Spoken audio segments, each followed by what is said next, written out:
여러분 안녕하셨습니까? 오늘은 일본인이 본 한국인 인상.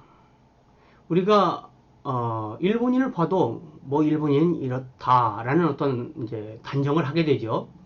그것이 맞건 틀리건 뭐 대개는 틀리죠. 그런 것처럼 일본인이 한국인을 보고 한국인은 이래라고 생각하는 것들을 모아놓은 것을 봤습니다.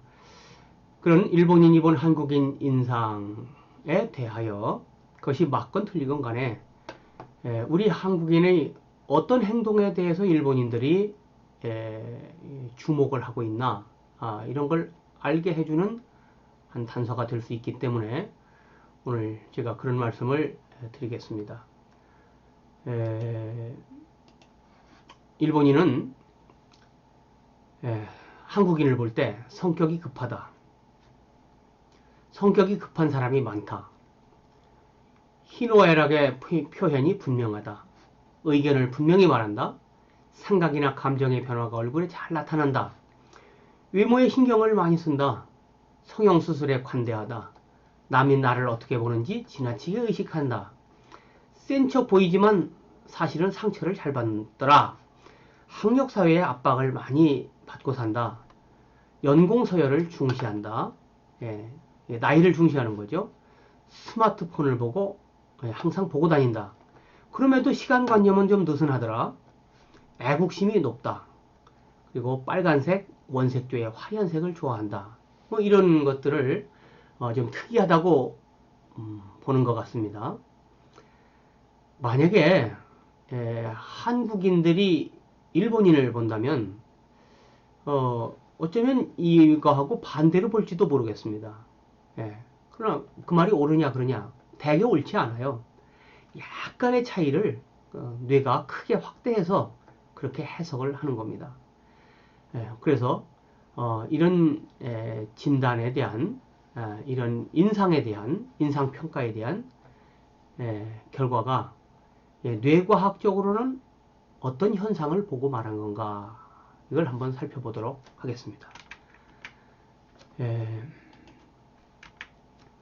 자, 성격이 급하다.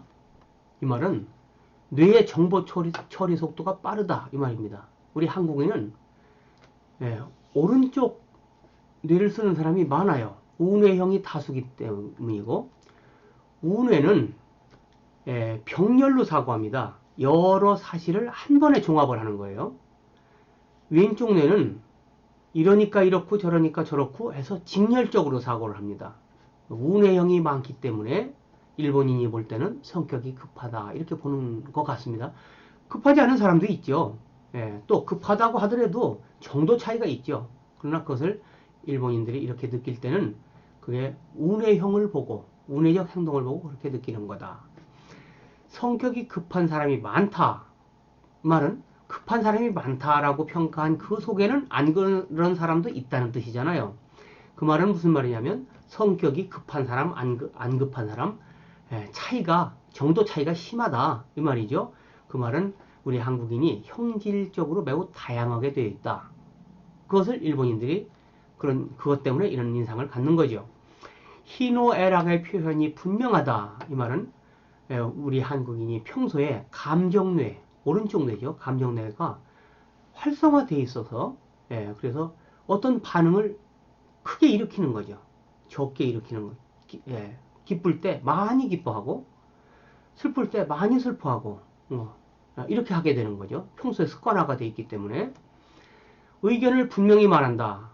이것은 누구든지 의견이 있죠. 그러나 의견을 감춰두지 않고 생각나는 대로 얘기한다 그 말이죠. 근데 생각나는 대로 그 말은 무슨 말이냐면 입에서 즉시 나온다 그 말이죠. 말만 하지 않으면 신중한 사람이 되는데 입에서 나와버리는 거예요. 그것은 억제 기능이 왼쪽 뇌에 있기 때문에 억제력이 약하다. 왼쪽 뇌가 약하다. 이 말이 되는 겁니다. 생각이나 감정의 변화가 얼굴에 잘 나타난다. 이 말은 늘 평소에 오른쪽 뇌에서 일어나는 감정이 회로가 얼굴 표정근에 바로 연결되어 있기 때문에 표정근 회로의 사용 습관이 잘 돼 있다. 이걸 말하는 거죠. 이것은 평소에 오른쪽 뇌가 강한 것을 보고 이렇게 말하는 거다. 근데 제가 여기서 몇 번 이런 말씀 드렸지만 오른쪽 뇌가 강하다 이 말은 오른쪽 뇌가 직접 한다 이 뜻이 아닙니다. 예, 로저 스페리 박사가 분할뇌, 뇌를 좌우 가른 사람을 대상으로 해서 실험한 그 실험 결과에 오른쪽 뇌적인 특성, 왼쪽 뇌적인 특성에 가까운 거다. 이 말입니다. 예, 오해가 없으시기 바랍니다. 예, 뇌라는 것은 전체적으로도 작동하고 부분적으로도 작동하고 재현하기가 어렵습니다. 그렇기 때문에 일별해서 왼쪽 뇌다, 오른쪽 뇌다 이렇게 말할 수는 없죠. 그러니까 로저 스페리 박사의 연구에서 분류해 놓은 그 우뇌적 특성과 좌뇌적 특성, 그 점을 가지고 말하는 겁니다. 외모에 신경을 많이 쓴다. 이 말은 시각뇌의 활동성이 높다. 이 말이 되는 겁니다. 이 말은 오른쪽 뇌가 강하면 시각뇌의 활동성이 높습니다. 시각뇌가 여기 이렇게 뒷꼭지죠. 여기에 1사분면, 2사분면, 3사분면, 4사분면 이렇게 넷으로 되어 있는데 오른쪽에 시각중추 여기에 활동성이 높다. 성형수술에 관대하다. 이 말은 주변 환경 변화를 거부감 없이 받아들인다. 이 말이죠. 일본 사람들은 너 성형수술했니? 이렇게 물어보면 원수됩니다. 왜냐하면 너는 나를 아직까지 성형수술이라 하는 그런 사람으로 취급했단 말이냐? 그렇게 봐왔단 말이냐? 이렇게 생각하는 거예요. 그 말은 변화를 싫어하는 점이라고도 볼 수 있죠. 그러니까 주변의 환경 변화, 이 사람도 수술했고 저 사람도 수술했고 그러면 쟤 왜 수술하고 다니지? 이렇게 생각하는 게 아니라 그걸 좋게 보편적인 가치로 받아들이는 겁니다. 이것은 가치 지향이 왼쪽 뇌가 하는 거기 때문에 왼쪽 뇌가 약하면은 환경 변화를 거부감 없이 받아들이게 되는 거죠. 남이 나를 어떻게 보는지 지나치게 의식한다. 이것도 가치 지향적이지 않다. 이 말이 되는 거고 왼쪽 뇌의 각성 수준이 낮다. 이렇게 봐야 됩니다. 센 척하지만 세 보이지만 상처를 잘 받는다. 이 말은 자기에 대한 확신이 적기 때문에 자기에 대한 확신은 언어로 되어 있는 거예요. 그러니까 그런 건 왼쪽 뇌적인 거죠. 왼쪽 뇌가 약하면 자신 있는 척하지만 늘 불안한 거죠. 왜 내가 자신이 있는지를 모르기 때문에 자기 정체성이 뚜렷하지 않기 때문에 그래서 왼쪽 뇌가 약한 현상이 밖에서 볼 때는 상처를 잘 받는 걸로 나타나는 겁니다. 학력사회의 압박을 많이 받는다. 마찬가지죠. 인류대학 나왔다고 반드시 훌륭한 사람이고 훌륭한 능력을 가진 게 아니죠. 또 좋지 않은 학력을 가졌다고 해서 그 사람이 무능한 게 아니죠. 그러나 그거에 남이 평가하는 학력, 남이 평가하는 것에 자기 가치를 덮는 것은 그건 뭐죠? 자기 자신이 뚜렷하지 않기 때문이죠. 자아에 대한 확신이 적기 때문입니다. 역시 왼쪽 뇌 기능이 약하기 때문에 일어나는 일이다. 연공서열을 중시한다. 그러니까 나이가 많으면 무조건 인격이 어떻든 실력이 어떻든 우선 대접을 하면 그 기존 체제 현황에 순응하는 거죠. 그러니까 이것도 오른쪽 뇌가 강한 결과 나오는 행동이다. 이렇게 말할 수 있습니다. 스마트폰을 항상 보고 다닌다.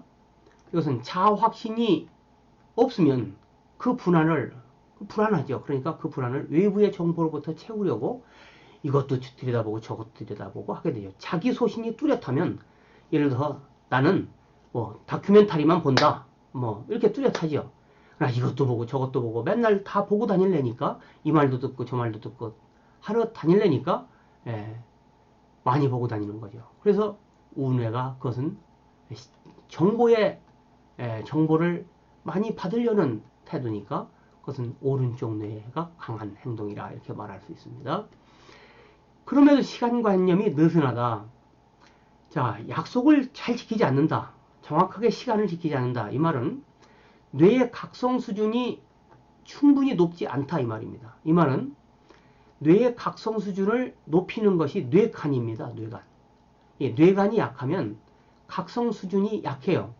그래서 예를 들어서 5시에 어디까지 가야 되면 집에서 몇 시에 일어나야 되고 몇 시에 밥을 먹고 몇 시에 샤워를 하고 몇 시에까지 옷을 입고 적어도 현관에 몇 시에 출발해가지고 적어도 어떤 차를 몇 시에 타야 된다. 이렇게 정확하게 고차 의식 속에다가 올려놓고 악성 수준이 높게 적극적으로 처리해야 되는데 그런 처리를 안 하는 거죠. 그러면 늦을 수도 있고 빠를 수도 있고 이렇게 되는 겁니다.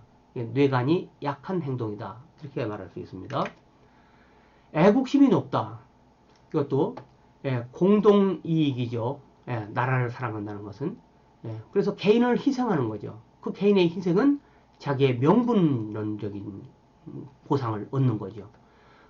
이런 것은 오른쪽 뇌가 강한 때문이라. 그래서 우리 한국인 같이 독립운동을 한 것이 독립운동사의 세계에 없다고 그럽니다. 아주 특이한 현상이라고 그럽니다. 이것도 우리가 우뇌가 강한 민족이고 명분론적인 가치를 숭상하고 그렇기 때문에 공동의 이익을 추구하고 이 결과 애국심이 높아진 거라. 이것은 오른쪽 뇌가 강한 겁니다. 왼쪽 뇌가 강한 사람은 현실론적이기 되기 때문에 현실에 순응하려고 합니다. 그러면 결국은 친일파가 되고 이렇게 되죠. 결국은 독립운동가들이 이런 탁월한 특이한 독립운동사를 꾸미게 된 것은 바로 오른쪽 뇌가 강하기 때문이다. 이렇게 말할 수 있죠. 빨간색 원색조의 화려한 색을 좋아한다. 이것도 우뇌의 각성 수준이 높으면 일어나는 현상입니다. 그러니까 오른쪽 뇌가 강한 거죠. 서울대학교 음악대학과 일본의 동경예술대학 음악학부가 1년에 한 번씩 교환 연주를 합니다. 그때 제가 가서 봤더니 일본 출연자들은 중간색조의 드레스를 입고 나와서 연주를 해요. 근데 한국의 음대생들은 아주 화려한 원색조의 옷을 입고 출연을 합니다. 그런 옷을 입고 나오면 일본인 관객들과 학생들이 아주 탄성을 지릅니다. 그만큼 우리가 원색조, 화려한 색 이런 걸 좋아하는 것이 일본인들에게는 아주 특이하게 보이는 거죠. 이런 일들도 오른쪽 뇌가 우세하기 때문이다 말할 수 있습니다. 아마도 일본인을 보고 한국인이 어떻게 느꼈나 하는 걸 조사해보면 반대일지도 모르겠습니다. 그러나 둘 다 옳지 않아요. 조그마한 차이를 확대해서 뇌가 해석을 하는 겁니다. 그러나 그런 현상을 통해서 우리가 한일 관계를 해결하는 어떤 단서를 마련할 수 있는 거죠. 형질적으로는 가장 가까운 사이입니다. 그런데도 서로에 대한 평가가 이렇게 다릅니다. 그것은 분명히 틀린 겁니다. 근소한 차이를 크게 느끼는 것이니까. 그러나 그 약간의 차이는 있습니다. 분명히 사실적으로. 그러나 그러한 약간의 평가가 차이가 큰 차이로 느낌으로써 한일 관계의 소원 현상이 지속되고 있다는 사실, 이런 것을 알아두는 것도 우리가 한일 관계를 이으면서 살아가는 현대인으로서 한번 생각해 짚고 넘어가야 할 일이라고 생각됐습니다. 그래서 형질 문화론 내용 속에 말씀을 드렸습니다. 들어주셔서 감사합니다. 다음 시간에 뵙겠습니다.